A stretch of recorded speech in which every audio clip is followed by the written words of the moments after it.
শুভ সন্ধ্যা সবাইকে। আজকে একটা বিশেষ টপিক নিয়ে আলোচনা হবে। সো আজকে যেটা টপিক নিয়ে আলোচনা হবে, অবশ্যই কিন্তু কি হচ্ছে না যে এগুলো যত এক্সাম আছে সবগুলো কিন্তু মানে সবগুলোতে কিন্তু আসে, এটা ছাড়া কিন্তু কোনো কোশ্চেনই তৈরি হয় না। ঠিক আছে, এই টপিকটা আজকে যে টপিকটা আলোচনা করবো অবশ্যই আমি বোর্ডে লিখছি। ঠিক আছে, দেখো সবাই কি লেখা হয়।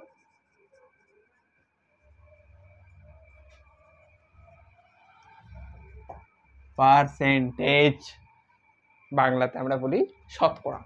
আজকে এই টপিক নিয়ে আজকে আলোচনা হবে যে কিভাবে কত সহজভাবে করা যায়। ঠিক আছে, সো আগে জেনে নিতে হবে যে পার্সেন্টেজ ইউজ করে কি জন্য। অ্যাকচুয়ালি কি হয় যে অনেক সময় কিন্তু কি হয় দুজনকে কম্পেয়ার করার ক্ষেত্রে ইউজ হয় কে কত থেকে বেশি, কে কত শতাংশ বেশি। ঠিক আছে, এইগুলো জিনিস বা অনেক সময় রেট ফুড, মানে অনেক সময় কোথায় কি কতটা দিলাম, কত পার্সেন্টেজ কত শতাংশ দেওয়া হলো, কত পার্সেন্ট বেঁচে, এই জিনিসগুলো কম্পেয়ার ক্ষেত্রে কিন্তু এই শতকরা কিন্তু ইউজ করি। ঠিক আছে, বিশেষভাবে ইউজ হয়। সো তো পার্সেন্টেজ শিখতে গেলে একদম 0 পয়েন্ট থেকে আমরা শুরু করব। তো 0 পয়েন্ট কি হতে পারে? তো 0 পয়েন্ট না, প্রথম ফার্স্ট কি পয়েন্ট যেটা জানতে হবে সেটা হচ্ছে ফার্স্ট কি পয়েন্ট যে ফ্র্যাকশন ভ্যালু। ফ্র্যাকশন ভ্যালু থেকে, ফ্র্যাকশন ভ্যালু বলতে 1/2, 1/2, 1/3 ভগ্নাংশ আকারে 1/5 এর যে কোনোই হোক না কেন। ঠিক আছে, 4/5 হোক না কেন, যে কোনো সংখ্যা হোক না কেন, ফ্র্যাকশন ভ্যালু আছে কিনা। ফ্র্যাকশন ভ্যালু থেকে যখন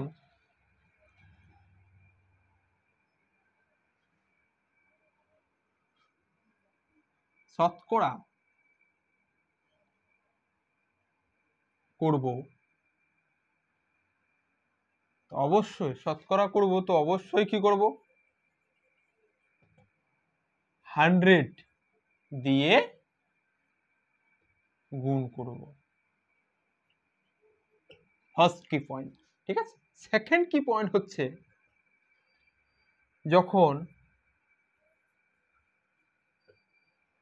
পার্সেন্টেজ বা শতকরা থেকে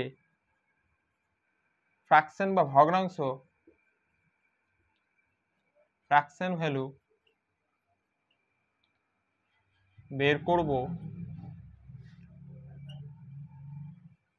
অবশ্যই 100 দিয়ে ভাগ করব। এই দুটো কি পয়েন্ট যদি না জানো তো অবশ্যই কিন্তু এগোনো সম্ভব হবে না। ঠিক আছে, ফার্স্ট কি পয়েন্ট বললাম যে আমরা যখন ফ্র্যাকশন ভ্যালু দেওয়া থাকবে, ফ্র্যাকশন ভ্যালুকে পার্সেন্টেজ লিখবো, তো 100 দিয়ে গুণ করব। আর সেকেন্ড হচ্ছে যখন পার্সেন্টেজ থাকবে, পার্সেন্টেজ থেকে যখনই আমরা ফ্র্যাকশন ভ্যালুতে যাবো, তো অবশ্যই কিন্তু সেক্ষেত্রে আমরা 100 দিয়ে কিন্তু ভাগ করব। একটা গুণ করব, একটা হচ্ছে ভাগ করব। দুটো কি পয়েন্ট কিন্তু আমরা জেনে গেলাম। একটা সেক্ষেত্রে আরেকবার বলি যে ফ্র্যাকশন ভ্যালু থেকে যখন পার্সেন্টেজ যাব 100 দিয়ে গুণ করব, পার্সেন্টেজ থেকে যখন আবার ফ্র্যাকশন ভ্যালুতে যাব অবশ্যই 100 দিয়ে ভাগ করব। ঠিক আছে, আস্তে আস্তে আরো শিখবো। ঠিক আছে, সো পার্সেন্টেজ এই যে টপিকটা, এই টপিকটাতে অঙ্ক করার পূর্বে আমাদের কিন্তু কিছু মান, ভ্যালু, কিছু ফ্র্যাকশনের ভ্যালু আমাদের কিন্তু মনে রাখতে হবে।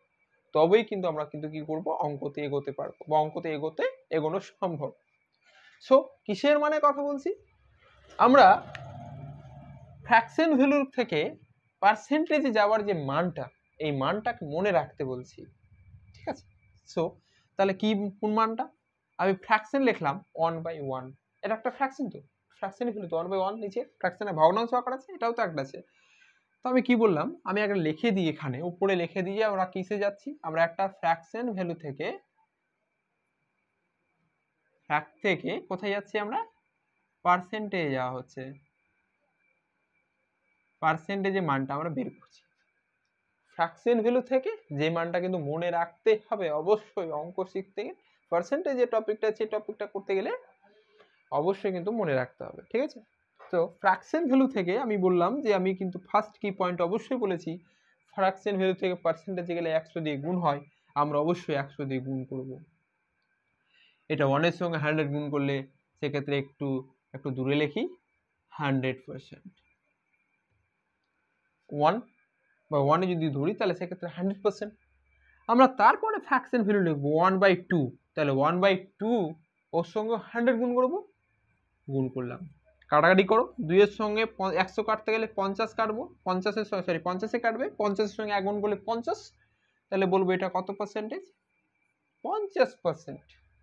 হাফ 1/2 কত পার্সেন্ট, তাহলে বলবো যে 2 এর মধ্যে 1, ঠিক আছে, 1 এর মধ্যে 1 যখন বের করছিলাম পূর্ণ ছিল, কিন্তু ফ্র্যাকশন ভ্যালুর ক্ষেত্রে বুঝতে হচ্ছে যে 2 এর ক্ষেত্রে কিন্তু 1 আছে, তাহলে 2কে যদি আমি 2কে যদি দুটো করে ভাগ করি 1 1 করে, তাহলে বলবো এটা 50% আছে, এটা 50% আছে, তাই না?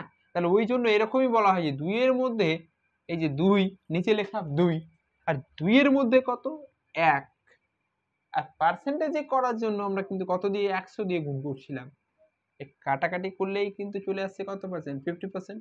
আর আমরা অবশ্যই এখানে দেখতে পাচ্ছি 2কে 1 1 যদি করি 1 + 1 বা 1 + 1 যদি লিখি, তাহলে অবশ্যই বলবো এটা 50%, এটা 50% আছে, অর্ধেক তো 50%, অর্ধেক আছে, তাহলে সেক্ষেত্রে বলে দিলাম যে 2 এর ফ্র্যাকশন ভ্যালু এটাই বোঝায় যে 2 এর মান 2 এর মধ্যে কিন্তু 1 এর মান বের করতেছি আমরা, ঠিক আছে? তাহলে 1 এর ক্ষেত্রে কত পার্সেন্ট হলো, 50%। এইরকম করে কিন্তু আমাদের কিন্তু মনে রাখতে হবে 1/20 পর্যন্ত, তারপরে কিন্তু আমরা কিন্তু কি করব, অঙ্কতে এগোতে সম্ভব।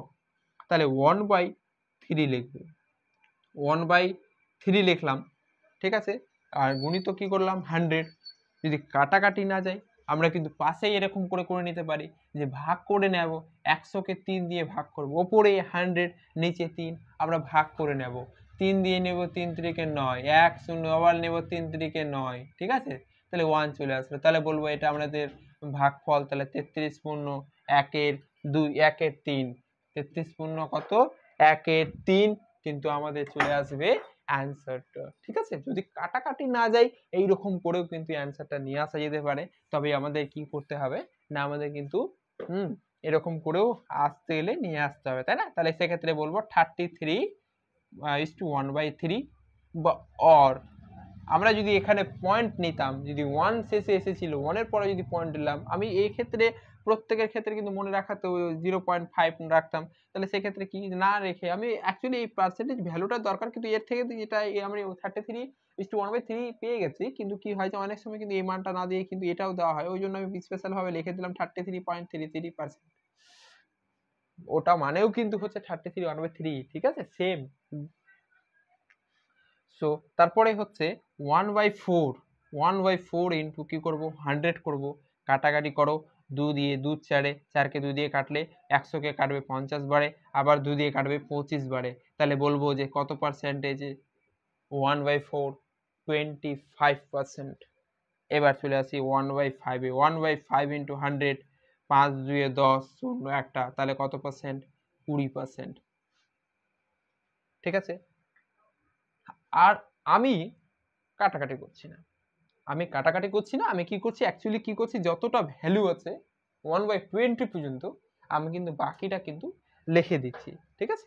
কিন্তু এই মানটা কিন্তু অবশ্যই দরকার, আমি বারবার বলি, অঙ্ক শুরু করার পূর্বেই বলছি যে যতগুলো অঙ্ক আমরা করব সেই অঙ্কের ক্ষেত্রে কিন্তু এই ভ্যালুটা অবশ্যই দরকার, অবশ্যই মনে রাখা দরকার যে 1/2 কত পার্সেন্ট, তাহলে বলবো যে 50%, 1/3 33, 1/3 1/4 কত পার্সেন্ট, 25%, 1/5 কত পার্সেন্ট, 20%, 1/6 কত পার্সেন্ট, 16/2/3%।